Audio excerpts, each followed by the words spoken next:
আসসালামু আলাইকুম। আশা করি সবাই ভালো আছেন। আসলে কিছু কথা বলার জন্য আসছি মুশফিকুর রহিমের ব্যাপারে। গত ২ দিন ধরে মুশফিকুর রহিমের অবসর আরকি রিটায়ারমেন্ট নিয়ে ওডিআই থেকে নেট দুনিয়ায় আসলে তোলপাড় হয়ে যাচ্ছে। তো সেই বিষয়ে কিছু কথা বলব। মূলত আজকের কথা বলব হচ্ছে মুশফিকুর রহিমের যে স্ত্রীর যে Facebook পোস্ট, সেই পোস্ট নিয়ে। তো এই পোস্টের মধ্যে আসলে কয়েকটা জিনিস খুবই দৃষ্টিকটু বা আসলে কথা না বললেই নয়। সেগুলোর মধ্যে প্রথমত হচ্ছে মুশফিকুর রহিমের স্ত্রী উনি হচ্ছে মেনশন করেছেন যে, মুশফিকুর রহিম প্রতিবার ব্যাট বল ধরার আগে অজু করে নিতেন। তো আসলে আমি জানি না এটা উনি কোন মানে অ্যাঙ্গেল থেকে বা এটা বলেছেন। আসলে খেলাটা তো এক প্রকারের যেটা টাকার বিনিময়ে খেলাটা হয়, সেটা তো হারাম। অ্যাজ এ মুসলিম হিসেবে যদি আমরা বলি, সেটা কিন্তু হারাম। তো এই হারাম জিনিসটা খেলার জন্য উনি প্রতিবার আসলে অজু করে নিতেন। বিষয়টা কেমন না হাস্যকর না? তো এই বিষয়টা উনি বলেছেন। এটা দিয়ে উনি উনার স্বামীকে আসলে মহানুভব প্রমাণ করতে চেয়েছেন? নাকি ক্রিকেট খেলাটাকে আসলে খুবই মহানুভব বা ধার্মিক একটা খেলা, এটা প্রমাণ করতে চেয়েছেন? এটা একান্তই হয়তো উনি জানেন। মুশফিকুর রহিমের স্ত্রীর কথা আমি বলতেছি।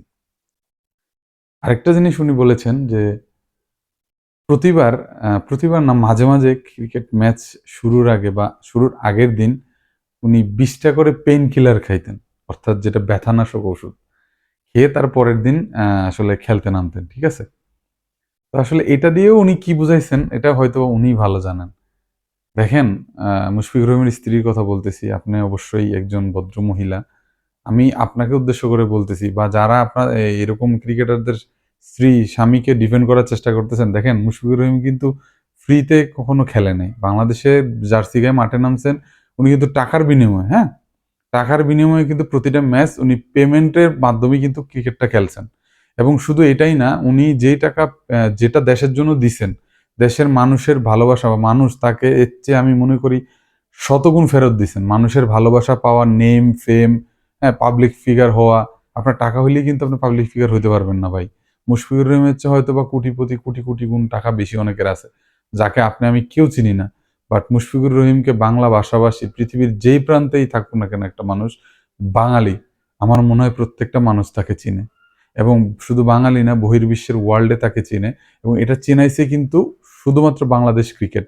শুধুমাত্র সে বাংলাদেশের জার্সি গায়ে মাঠে নামার কারণে তাকে সবাই চিনছে এবং সারা ওয়ার্ল্ডে তাকে চিনছে। ঠিক আছে? কাজেই বাংলাদেশ ক্রিকেট যেমন মুশফিকুর রহিমের উপরে আ মানে কি বলে কৃতজ্ঞ বা বাংলাদেশ ক্রিকেটে অবদান রেখেছেন মুশফিকুর রহিম। ঠিক বাংলাদেশ ক্রিকেটও কিন্তু মুশফিকুর রহিমের জীবন পরিবর্তন করে দেওয়ার ক্ষেত্রে অবদান রেখেছেন। কাজেই এত ইমোশনাল হয়ে মুশফিকুর রহিমের স্ত্রীর কথা বলতেছি আমি।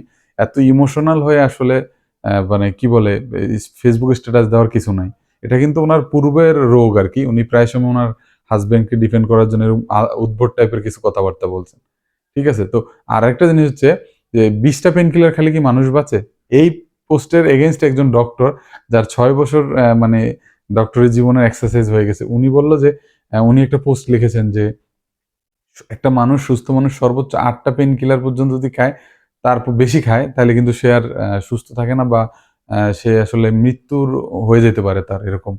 তো উনি ২০ টা পেইনকিলার খায় কিভাবে এই ইহকালে বেঁচে আছে বা এই দুনিয়াতে বেঁচে আছে, এটাও আমার একটা বড় প্রশ্ন। তো আবেগের বশবর্তী হয়ে না হয়ে ভাবিই বলব আপনাকে যে এই ধরনের উদ্ভট টাইপের পোস্ট দিবেন না। কারণ আপনার স্বামীকে আমরা সবাই ভালোবাসি। উনি যতটুকুই অবদান রেখেছে এর চেয়ে যদি কমও অবদান রাখতো তবুও আমরা তাকে ভালোবাসি। এর চেয়ে বেশিও যদি অবদান রাখতো তবুও আমরা মুশফিকুর রহিমকে ভালোবাসি। কারণ মুশফিকুর রহিমের বাংলাদেশ ক্রিকেটের আজকের এই পর্যায়ে আসার পেছনে ডেফিনিটলি অবদান আছে। তাই এমন কিছু লিখবেন না, এমন কিছু বলবেন না সামাজিক যোগাযোগ মাধ্যমে যেটা আপনার স্বামীর এই অবদানকে প্রশ্নবিদ্ধ করে। তো আজকের মতো এখানেই বিদায় নিচ্ছি। ভালো থাকবেন। আল্লাহ হাফেজ।